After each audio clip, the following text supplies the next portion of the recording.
President Pussy Grabber is barring millions of Muslims from entering the U.S. because I told you so. And then he fires the Attorney General like it's a sweeps episode of The Apprentice. His chief advisor, the ever disheveled Steve Bannon, tells the media to have a Coke and a smile and shut the F up. All the while, Sage Steele just hopes the Islamic field Negroes don't stop her from missing her flight. It's January 31st, 2017, unauthorized and unedited. You're listening to Black Journos. The fuck is that? Who Black Matter? Black Lives Matter! It's the media. I knew something was wrong when a little pretty white girl ran into a black man's arms. This was a white lash. He lied. Sure, he embellished. No. It ain't us, it's the media. It's the media. It's the media. I would be really offended if there was a school that was known as an historically white college. Black Lives Matter! You going to jail? Ain't nobody got time for that. Obviously, there's a smell of marijuana in the air. Dead giveaway. Hide your kids, hide your wife. The fuck? I can't see power. Let's get the fuck out this country, motherfucker. You're listening to Black Journos. Welcome again to Black Journos. We are black journalists. I'm E.F. Stokely, joined by my co-host, Dot. What up, Dot? Hola. We're coming to you from the bowels of a news network. We can't tell you who we are, where we are, because we need our jobs, and we're going to give it to you straight all day. Today we're going to touch on Trump versus 134 million Muslims, the media's role in telling this story, and Sage Steele's no mirror having ass not won any part of the protest. We'll get you caught up on the headlines that you definitely, positively need to know. And lastly, someone's going to get blacklisted, but it's a good thing. Follow us on Twitter at Black_Journos and on Facebook at Black Journos. Listen on SoundCloud and subscribe to our YouTube page. Most importantly, share with a friend. It's an Underground Railroad of podcasts. We need your help. What's up, Dot? Let's do this thing. Hi. Well, after much trial and error trying to get Dot's damn microphone to work, this has been the longest process, ever.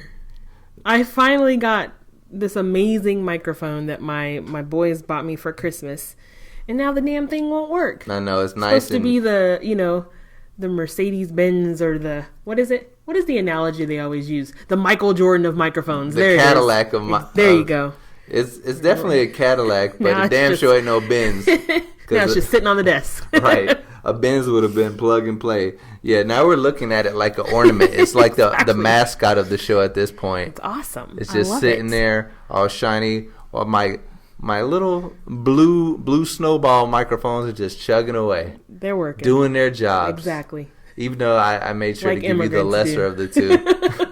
I always make sure to give you the lesser of the microphone. Can I just tell everyone really quickly that I don't get a sneak peek into your intro until you're actually reading it, and it makes me laugh every single time. Well, good. I love it. You do a great job. So what we doing first? We got to talk about if you're a Muslim and you got family overseas, it might be a while before you see them. Yeah, it's terrible. Now, you came up with the number 134 million. Right. That's the total of the 7 countries that your president has banned everyone from. So, on Friday, Trump signed an executive order keeping refugees from entering the country for 120 days and immigrants for 90 days from 7 predominantly Muslim countries. They say it's not a Muslim ban, but it is. Right. The countries include Iran, Iraq, Syria, Sudan, Libya, Yemen, and Somalia. And he didn't choose countries that he has business interests in. Right. Or that have any affiliation with 9/11. Right. Which, I think, what did they say? I think it's 15 of the 18 9/11 attackers were from Saudi Arabia. Mm-hmm. But he has business dealings there. We get our oil from there. Right. So, you don't want to shut them out. We can't leave them or put them on the list. So, yeah. So it's so arbitrary and stupid. I mean, it's like a hopscotch. It's like he just threw some rocks on the ground. He had like a Where in the World is Carmen Sandiego map. And he threw some rocks out there. And it was like, not this one, exactly. Commissioner. Let me tell you. So not this one, Chief. Friday night I went out with some friends and family, and I ended up getting into work a little bit late on Saturday because of traffic. So I called in to let them know I'm going to be a couple minutes late, and they're like, "Well, you're going to be really busy when you get here," and you don't want to seem like you don't know what's going on. But I had no clue what was going on because I was out all Friday night, didn't watch the news before I got into work. And then I walk in and I'm like, oh my God, what do you mean people are being banned at the airport, detained at the airport? It's mind blowing. It's been the longest. What day are we on? Are we on day 13? What, for Trump's? Mm-hmm. No. Probably at least 12, maybe 13. He was inaugurated on, the 20th, right? Right. So that would be the day 11 or 12. Yeah. 12. We're going into 12. I think all journalists should do? They should all take a photo of what they look like now. And then take a photo when this man leaves office or is impeached. Because I think we're all going to look vastly different. Oh, I'm chilling. Another thing that applies to you and not me. Oh. We got math and we got your appearance for the Trump presidency. Look, black don't crack, okay? Hey, so yeah. I'll be fine. I may have a little bit more gray hair, but I'll be good. You threw it out there. I'm just saying, I think we should all, how they do the photo Trump comparison ain't gonna stop my swag. Of the presidents when they come in and when they come out. I feel like journalists are going to look the exact same way. Mm-hmm. Really stressed. Ooh, I'll take a prison pose before Trump. I'll take a prison pose after him. That nigga ain't gonna stop me. And then, our fearless leader, speaking of someone who aged tremendously over presidency, Obama, he spoke up after, 10 days being gone. Now, he said, he was like, you know what, I'm going to be gone for a while. I'm going to let Trump do his thing. I'm not really going to pop up unless I, absolutely have to. Right. So the fact that he popped up 10 days later means that it's an emergency. But his statement was kind of a softball toss, though. So, through his spokesperson, he says the president fundamentally disagrees with the notion of discriminating against individuals because of their faith or religion. Now, look, I want to say... That's it. I disagree with, But look, man, I mean, if you're going to pop up after 10 days, go hard. But how do you feel about him making a statement at all? Because traditionally, former presidents do not comment at all on what the current president is doing. And it hasn't even been 2 weeks and he's already giving his opinion. Look, Dot, you were the main one raising the flag saying this is an emergency, right? So if it's an emergency and if it's a special set of circumstances, then what do we care about what traditionally happened? And when has tradition ever benefited us anyway? I'm just saying, would we have wanted Bush to comment on what Obama did in his first 10 days in office? Probably not. The first 100 days. I'm not at all defending Trump. I'm just saying, playing devil's advocate. Well, no, I wouldn't have wanted Bush to say anything because, first of all, he wouldn't have been helpful. And that's the thing. We can't just be like devil's advocate. But what can Obama do?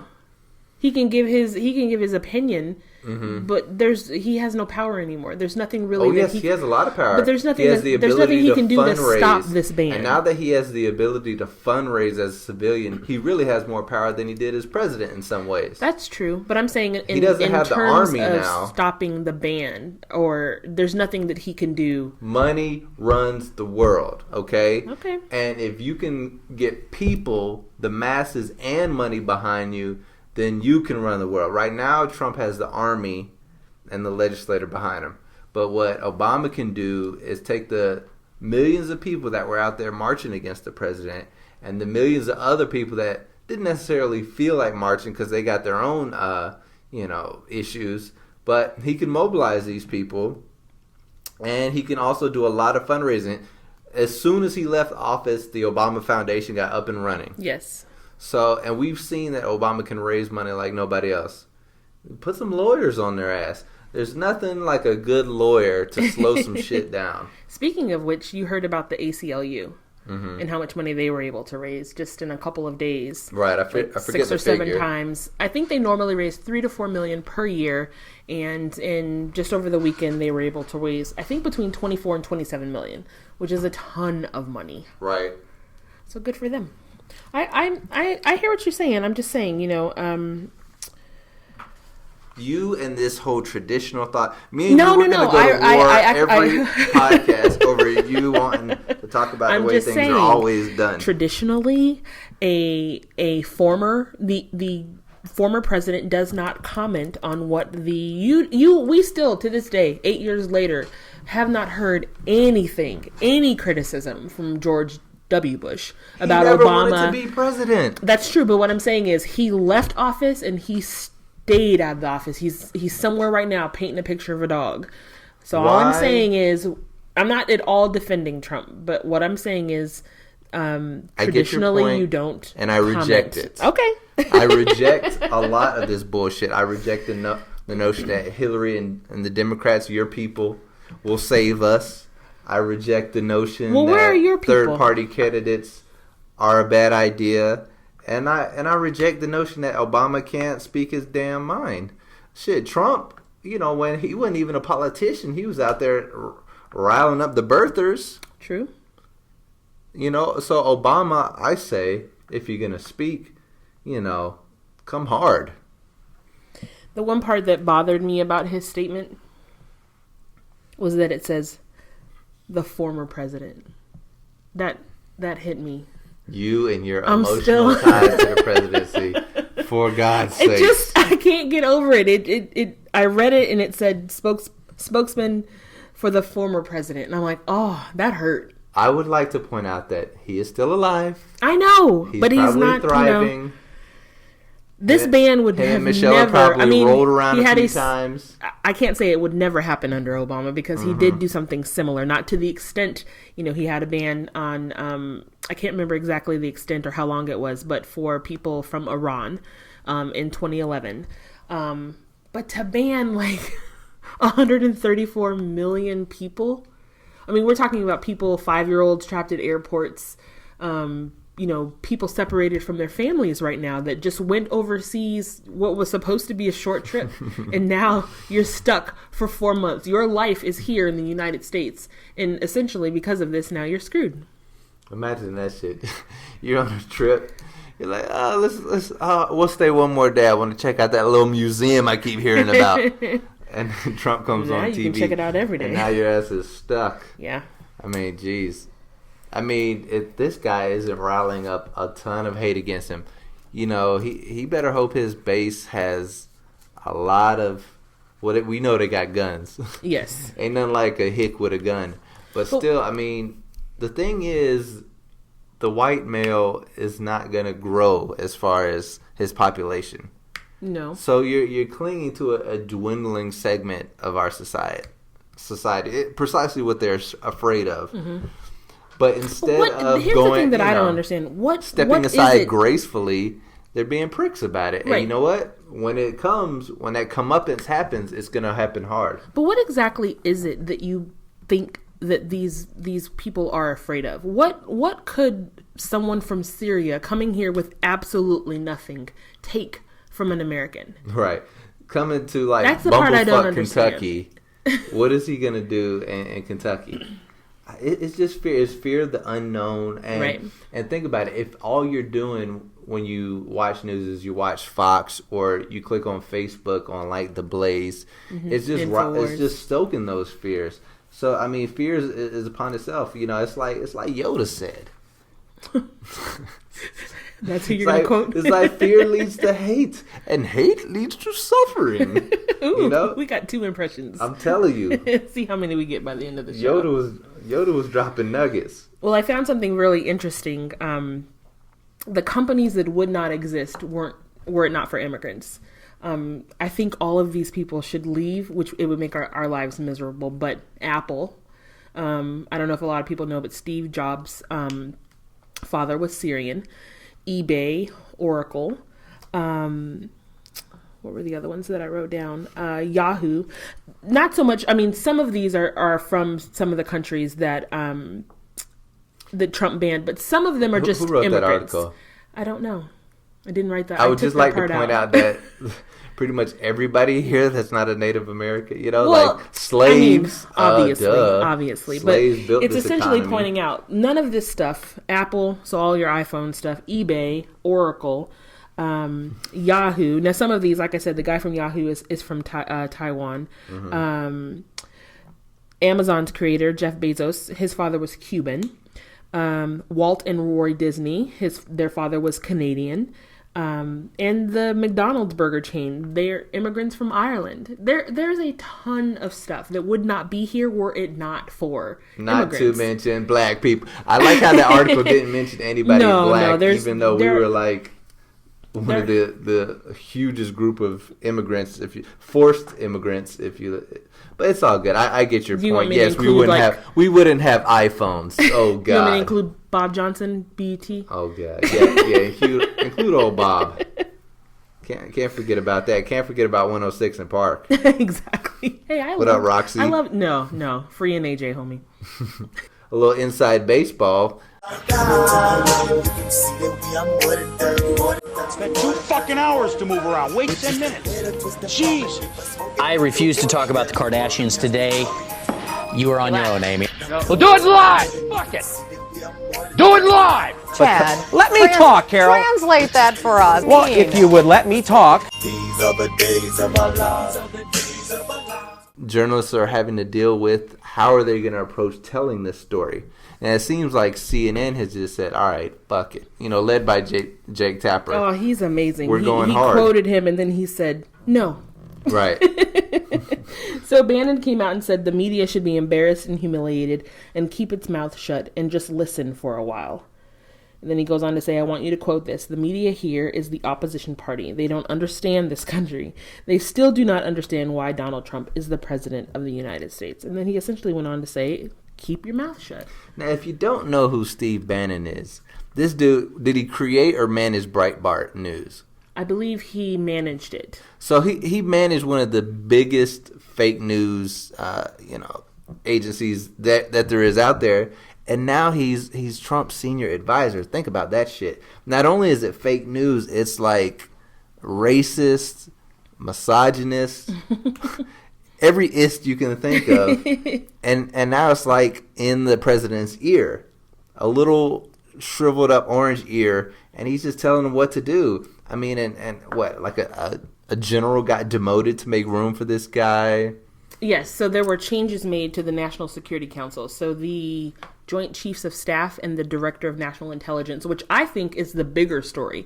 We talked about this at work, that this whole Muslim ban is kind of like, again, a deflection from what was really, really going on, which is that Steve Bannon, who is a member of the alt-right and created Breitbart, essentially now has a seat at the table for the National Security Council. And the Joint Chiefs of Staff and the Director of National Intelligence will be called in on an as-needed basis. How do you not need those two individuals to talk about national security? And the way that Reince Priebus explained it was that Bannon, he was in the Navy. He has military experience. That was his excuse. That was his reasoning for Bannon being on the National Security Council. Deep. If you ever look at Bannon, it's like basically the devil is weighing him down. He never looks like he's showered. He always has not even a 5 o'clock shadow. The dude looks like he is suffering from a severe hangover. Eyes bloodshot, look like he just threw on his clothes. I haven't seen a tie, not yet. It's so funny you say that because there's a guy, slick, oily hair. Baratunde, do you know who that is? Guy on Twitter, he said, Steve Bannon is able to show up to his job the way no woman or minority ever would be. Right. Like, think about this. He literally looks like he just rolled out of bed. You're every second single in time. command to the president, and it looks like you need a shower ASAP. Yeah. I mean, I don't know if he's even second in command. I feel like he's the one running. You think he's ship. like running the show? Absolutely.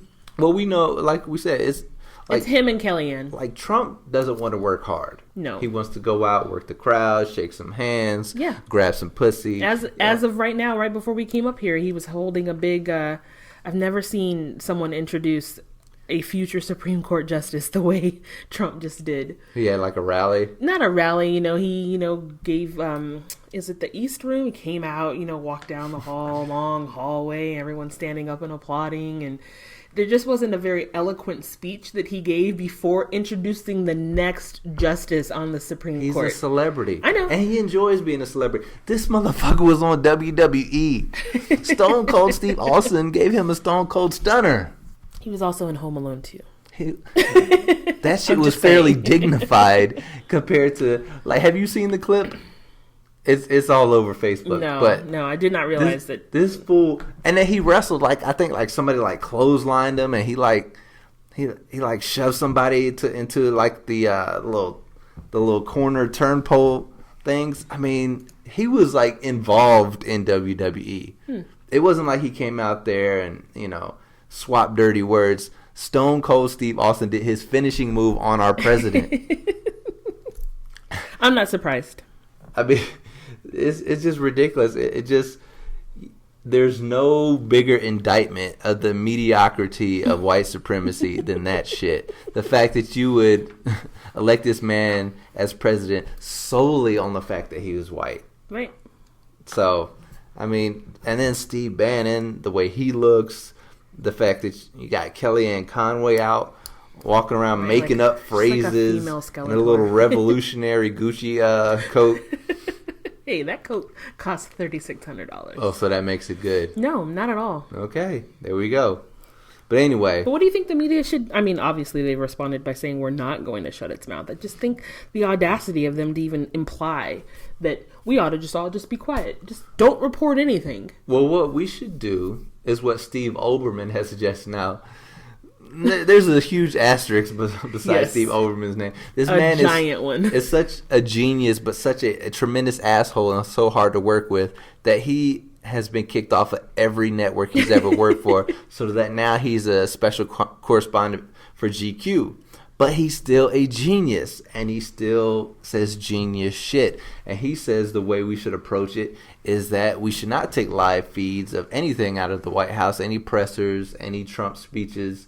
We should pre-record it and let him make his point, jump in with the real fact. Let him make his next point, next fact, and just check him on everything because it's all fake news. Right. And it needs to be checked. And we're not helping ourselves or the country if we think that's what we're here to do by taking it live. It's so interesting that you say that. And treating it in a traditional way, to your point about what the president and shit has traditionally done. F tradition, this is special circumstances. Right. Now, I actually had that exact same idea, and one of the major news networks did just that. They decided for Sean Spicer's first press conference where he, went off about crowd size and all that stuff. They decided not to take it live and then dissect it afterwards. And then it just blew up into a bigger thing the following day.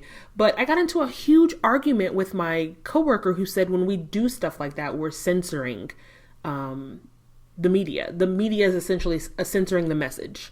And I said, but if we know ahead of time that they're going to come out with some bullshit, then why should we put that on air? And she said, but the audience should be able to decide whether or not that's information that they want.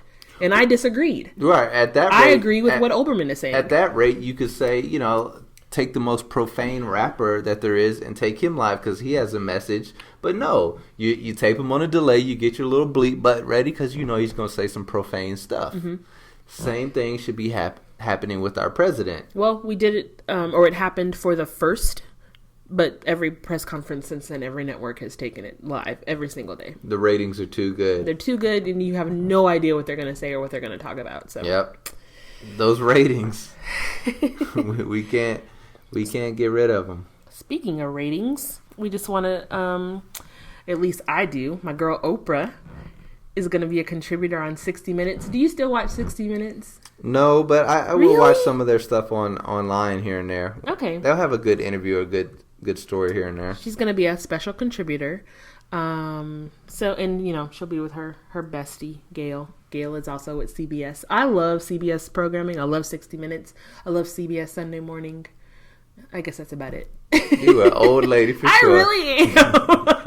Really. Oh my goodness. Seriously, do you watch CBS Sunday Morning? No. Their programming, it's so good. It's really, you should check it out. No. Because I know you ain't in church. I refuse. Yeah, I'm definitely not in church. I like Viceland, and I watch a lot of stuff just online on YouTube and documentaries and stuff like that. Okay. I definitely ain't watching CBS Sunday Morning though. I need you to check it out. It's No way to F up your Sunday. It's really good. Watching that. The new host is Gene Pauley. Ooh. Oh, well, since you said that, my dear, let me change my plans. I'm just saying. Jane Pauley. It's a really good show. I'll have an espresso croissant ready. It's impression number 3. We're on a roll today. Can we get into some headlines? Headlines. This is kind of an update to a story that's extremely old. So the woman who claimed that Emmett Till whistled at her has since recanted her story. Some shit we all knew didn't happen. Carolyn Bryant Donnan? I'm not sure how you say her last name. Anyway, the article that I read goes into a little bit more detail, but she's admitting that Emmett Till never grabbed her by the waist and said, "You needn't be afraid of me, baby. I've done something with white women before." Now that part I hadn't heard. That was in the Chicago Tribune. She confessed to a historian whose book just came out, but she confessed back in 2007. And what a lot of people are upset about is that the statute of limitations has expired, so she can't even be brought up on charges for lying to authorities. They knew it was bullshit all along. Yeah. No one in their right mind would think some teenage boy from Chicago would be like, "Ma'am, you needn't to be alarmed. I got this." Like, I don't think they was using needn't in the 50s, and that's what tripped me out. I forgot that this happened in 55. Right. This was my parents' lifetime. I mean, they were like, shit, basically toddlers, but still, the fact that my parents were alive when this happened, and that this was okay. Yeah, both my parents, now that I think about it, they were very, very young, but they were both alive as well. That's crazy. I have an interesting story with Emmett Till. So, at the very first TV station that I worked at, I decided to implement Black History Month. Is a joke. That no, it's not a joke at all. It's not a joke at all. Like, I actually got into I need to make sure I don't laugh. No, I got into a heated argument with the anchors on my show. I decided, being the only black person at this, or black producer at this television station in Colorado, to implement Black History Month. And so each day on our morning show, me and there was a black graphics artist, we would come up with a different Black history fact. And we did Emmett Till. And I said, show the photo like his mother wanted. Because it's just, I mean, it happened. You can't sugarcoat. You can't, don't show the smiling photo. Like, show the photo of him in his casket. And my anchors were so upset, so pissed. But ultimately, the decision came to me. When I tell you they read that shit with no emphasis, no feeling, no meaning at all, they were really upset. And I'm like, but that's kind of the point. The point is, this is what happened to this 14-year-old boy. And you're more upset at the image of his face, but not what happened to him. So White fragility is a real thing. I guess, man. White fragility is kicking Dot's ass at work right now. I should just put it out to the people. We don't know why, but for some reason, her supervisors are on her. They're watching her in time, her out time, what she's watching, her Facebook posts. I'm thinking it's because of Facebook. I'm not on Facebook at my job. You might have posted one too many Beyonce stories. And they're like Katy Perry fans. I don't know. Beyonce is going to get you fired? I think Beyonce will get your ass fired. I don't know what it is, but you know what? A sister is on time. First one to arrive. I'm going to be the last one to leave. You're going to have to find something to get me out of here. I'm just saying. Anyway, so that's that headline. And then, did you watch the SAG Awards? Of course, yep. I did? wrote it up. Awesome. So you know that Denzel won for Fences, Viola won for Fences, Mahershala Ali won for Moonlight. And kind of a surprise. Actually, Denzel was a big surprise. No one thought, even he didn't think that he was going to win. He says that in his speech. But also a big surprise was outstanding performance by a cast was Hidden Figures. Mm-hmm. So, yep. Did you ever go see that? No, I still haven't. I'm terrible. I'm not really interested. I did go see Moonlight over the weekend. Oh, what'd you think? I had a deep conversation with a friend of mine who was not happy about the movie because she had no idea. She went with her mom and her daughter. Her daughter's a junior in high school, and all her mom heard was, "It's a really good movie. Like, you're supposed to, everywhere you go, it's Moonlight. It's getting, nominated for all these awards." But they didn't watch the trailer, had no idea what it was about. So what was the problem? She just didn't like, I guess, the the homosexuality that came up in the movie. I mean, I told her, I said, well, if you had watched the trailer, you would have known that that's what was going to happen. I don't even think that you can really tell much from the trailer. Now, is she a black woman? She is. She's like an old black lady? Not old, but she's Christian, so. Oh. Yeah. Oh, those black Christians. Yeah. Well, they're complicated folk. But yeah, and what'd you actually... think? It was heavy. It was really sad. It was very heavy. She also didn't like the ending.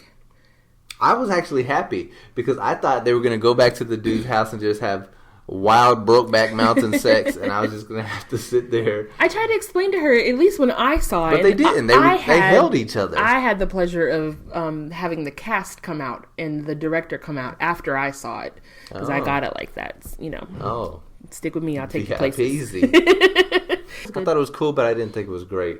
You know what was a little interesting to me? The guy, so Mahershala Ali, the one who's playing the sort of the father figure. Mm-hmm. To me, he didn't have a very significant role. Right. So I think it's a little odd that he's getting all these awards. I thought, why aren't any of the boys nominated? The best actor in there was the teenage version of him. Yes, absolutely. Because he had like the kind of, he understood the situation moment. A little bit better than he did when he was younger. And then by the time he's, what is it, in his 20s, 30s, late whatever. 20s. I don't know. He wasn't talking enough for me at that point. Right. Yeah, I agree with you in your assessment of that. So I think it's great that he keeps winning all these awards, but I didn't really think that you had a very, very significant part in this movie. The funny thing, speaking of Mahershala Ali, Damon Young had a funny point about him, and that he's like just working on every show and every movie right now. He's saying that he's basically Nintendo to Idris Elba's Atari. Like, everyone loved Idris Elba. It was the shit, right? But then came Nintendo, and everybody just kind of slowly forgot about Atari. There you go. So, we'll have to keep an eye to see what happens with Idris, but he might be having his Atari moment, according to Damon Young of Very Smart Brothers. Yep, but congrats to all of them. Mm-hmm. Now, let's get into a little all tea, no shade. Sweetest shade I've ever known. Shade tree. Here we... Oh, the shade. We got to shade the shit out of Sage Steele. Somebody needs to come in there and slap some sense into her. Not me, because I'm the man, but maybe Dot can. A little girl fight. You have to take the lead on this one. What has she said now? She, on Instagram, so while the people were protesting the travel ban for immigrants, she ran into that while she was, traveling to and fro for work, and she Instagrammed a shot of the crowd and basically was like, oh, y'all are holding me up. And, of course, Black Twitter clapped back went hard. I think it's just, at the first time when she went at Mike Evans, maybe you could find something, redeeming about her. But then when she kind of defended, herself and then big up to her white husband for having the good heart to marry her black ass, then you're like, it's coming back to me now. What's wrong? And then for saying, and then my white mother for marrying my dad's black ass, I was like, what? And now this, it's just like, are we officially done with Sage Steele? Absolutely. Can we put her in the racial draft? It's so funny. Can we put her on waivers? The racial draft. Who are we trading her for? I don't even know. Who do we want? I don't know, but I don't want Sage Steele anymore. I think it was Very Smart Brothers. Dang it, I wish I had written this one down that said we really shouldn't trust anybody that's named after a spice. Right. Sorry you were so inconvenienced. Right. First world problems. My God, girl, like... Just privilege over conscience. The program. Yeah, exactly. And just feeling that she's that special person that's so special.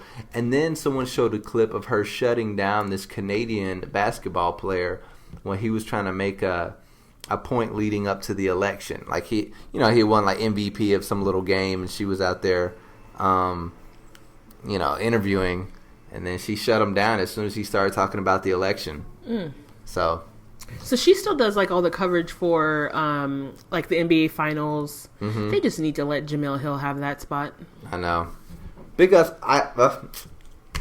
I got a blacklist. You got a blacklist? I got a blacklist. Something just came to you. Something came to me. It was Jesus. He told me what to put on the blacklist. But before we get to that, you want to talk a little bit about Jerry Seinfeld versus Black Lives Matter, which I didn't really think this was much of a story. I thought this was kind of black people looking a little too deep into shit, but I'm going to let you handle that. All right, so Jerry Seinfeld, he's trying to, he's a comedian. He's trying to be funny. So he went on Twitter and he posted this tweet. New. Comedians in cars getting coffee. Louis Black. Blacks Lives Matter. And people were very, very... We're sensitive about BLM. Mm-hmm. He was essentially saying Louis Black's lives matter. But people, some of the tweets are hilarious. One person wrote, "This is worse than the finale of Seinfeld," which I still don't like. That one actually made me laugh out loud. The other one, another one said, "Who's writing your tweets now? The Breitbart humor section staff." Oh, right. That was a dig. And then finally, "This is the worst fucking tweet I've ever seen." I mean, I guess, I don't know. Calm down, black people. Calm down, that Christian lady who went to go see Moonlight. Calm down, the people that are comparing Jerry Seinfeld to Breitbart. Just calm the fuck down sometimes. Like, let's not dilute our activism. Just come on. Yeah, I think everyone, I guess we're all a little sensitive right now. So now, speaking of sensitivity, LeBron went at Charles Barkley. Now, let's put in context. Charles Barkley has been hating on LeBron for years, and LeBron just took this moment this week to clap back at Charles. Basically, Charles was criticizing LeBron going back and forth with the front office, trying to get more players, better players, to make this playoff run. And LeBron has been kind of vocal with the media about what's been going on behind the scenes, kind of maybe even shading a little bit of the players on the team. And Barkley called him out on it, but I guess it was just a straw that broke the camel's back, because LeBron, who is typically a nice guy, who has let a lot of this shit slide, he finally went at Charles Barkley. He's a hater. What makes what he says credible? Because he's on TV? That's my LeBron. She's quoting. This is her. that was her my impression. LeBron. Oh, poor LeBron. You know what it is? They lost. Poor LeBron. And I'm not a LeBron fan, so another reason to take my side when I debate against Dot. She does not like LeBron. She likes Kobe. I mean, have you seen Kobe Bryant? That's all I'm gonna say. Oh God. No, I'm not one of those women that's watches sports because the men are good looking. But no, I think LeBron is maybe a little sensitive because the team lost. What is it? Struggling. 8 games this month. And the comparison I saw was, of course, they compared them to the Warriors, who have only lost 7 games this year. That meant absolutely nothing last year. Let's just point that out. But yeah, I think he's a little sensitive. The team is on a losing streak right now, and yeah, he's just a little upset. Barkley responded. Did you see the response? No, what did he say? "I stick by what I said. I'm not going to make this personal. He was all whiny last week." He says, "I'm good and I'm straightforward. I'm never going to get personal on an NBA player." And he said that because what was great about LeBron started laying out Charles Barkley's history. He's like, look, Charles Barkley threw someone through a plate glass window. He spit on a kid. He used to go on these long gambling benders and not pay up on his debt. He showed up late to an All-Star game. I've been the model of consistency for the NBA. So I got to listen to this bullshit? Right. He said, "Some of the stuff he said about me is correct. It doesn't make the message I said about him incorrect. Some of them are intimidated about LeBron, but I'm not intimidated at all." Ooh. These are fighting words. I know, right? Let's take it to the ring, boys. I know. That'd be so great. But anyway, so that's your shade. Let's get into this blacklist. And I'm blacker than black, and I'm black, y'all. I'm blickety black, blacker than black. I'm blacker than black, yo, because I'm black and I'm back. Traditionally, if you're blacklisted, like Dot might be here in her job. Oh, in my job. Because clearly somebody doesn't like her. When you're blacklisted, so hard to believe. Like, who doesn't like me? Right. But when you're blacklisted in the normal world, it's a bad thing. You can't get a job. You're barred out of politics, the working world. But here, this is black journos. So the blacklist is a good thing. And speaking of black journos, For this week, I would like to put Jamel Hill and Michael Smith on it, who's going to get their own hour of ESPN. Basically, the 6. ESPN told them, look, SportsCenter, the 6-hour SportsCenter, mind you, is kind of an institution. It's like the one that you go to catch up on all the day's highlights. But look, turn it on its head. Do what you want to do. Do what you've been doing with His and Hers to the 6. And so it's now they're nicknaming it the 6. It's already black. So big up to Jamel Hill and Michael Smith for getting that freedom to create the way they want on one of the biggest news networks in the world. It's cool because they put out a really cool promo. And what I really love about their show is it's not just sports. It's sports. Each of them can quote movie titles like no one's business. They reenacted a scene from Boys in the Hood. It was amazing. With They've Jamil done a lot of as stuff Ice like Cube that. drinking a 40. Right. So shout out to both of them. And ESPN says do that at 6 o'clock on SportsCenter. Right. On the main one. Because they were on ESPN too. Right. And so was First Take. Those have both been moved. So do you want to shout out your boy Stephen A. or nah? No. But this is a big risk for ESPN because, they're basically kind of gambling on the fact that black culture has become popular culture enough to the point where they can carry a show. Well, they always say no one watches more television than black people. Right. So it's about time that it is reflective of the people that are watching it. So now, so kudos to them for getting this shot. I hope that the ratings, pan out for them and that ESPN sticks with them and works with them. But yeah, big ups to them for getting that shot. They on my black list, Dot. You know who's on my blacklist? Who? New Edition. Okay. Oh, did you watch it? I watched the first one. The first 2 hours? Yeah. Okay. You gotta watch the whole thing. I know it's 6 hours. It actually wasn't 6 hours. There's a shit ton of commercials in this thing. Right. So we get it, BET. Y'all gotta pay some bills. But it was amazing. I relived my adolescence all over again. I have been singing "Can You Stand the Rain" since last week. I can't get it out of my head. So shout out to BET for recreating or telling us the New Edition story. Because I don't want to spoil it for you because you haven't seen it, but you learn a lot about some of the people on it. It's okay. You can spoil it for me. Like Ricky Bell was a drug addict. I had no idea. It's not surprising. It's not surprising. He hangs out with Bobby Brown, so it's not a big deal. But right. It was really, really, it was put together well. The casting was great. The acting was good. The singing was really good. You didn't think, why are you shaking your head? Look, first I would like to say that whether it be Tyler Perry, whether it be a New Edition movie on BET, whether it be Spike Lee, Chirac, whether or not I personally enjoy it, I always support black movies and television. It's not enough of it. I personally have not really enjoyed the first one yet. And because I'm going to be honest really with you. I wasn't New really Edition. a New Edition fan until they get to be teenagers. Right. I wasn't really into the Candy Girl and right. When they were, I don't know who I was listening to. I did like the scene where their chaperones walked in on them having sex with Soul Train dancers in the living room. I can't. So that's your takeaway from the New Edition story. That the made 6 it worth watching. New Edition story, and that's the part you take away. Well, hopefully there's more of that in part 2 and 3, right? No, there isn't. Oh, whatever. I'm not watching it. Well, I want to ask you. So, who do you think the next biopic should be? Oh wow. I know who I want to see. Well, who do you think first? Because I'm Jodeci. drawing a blank. Oh, Jodeci would be great. Jodeci, now, the greatest group of all time. The drug use. Did Devontae really try Prince? We need to know this shit.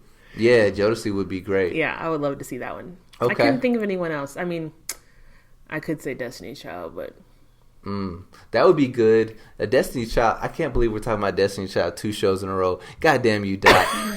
But I'm going to bring it up every show. A Destiny's Child would be good just to see if they get into kind of like the way Beyonce and her dad kind of like shaded the shit out the other girls to kind of elevate her. I only mention it because one of the original members, I think Latavia, God. During the New Edition special, tweeted how much she related to this. So, maybe a little bit of shade there. Could be in the works. Could be in the works. All right, cool. Well, folks, again, we want to just send a special welcome to the Obamas. Come to the show anytime. Sit down, talk with us. Sound off on Trump. Tell us how Malia and Sasha are doing. Whatever you want to do. Open invitation. But that's it for us. This is Black Journos. We out.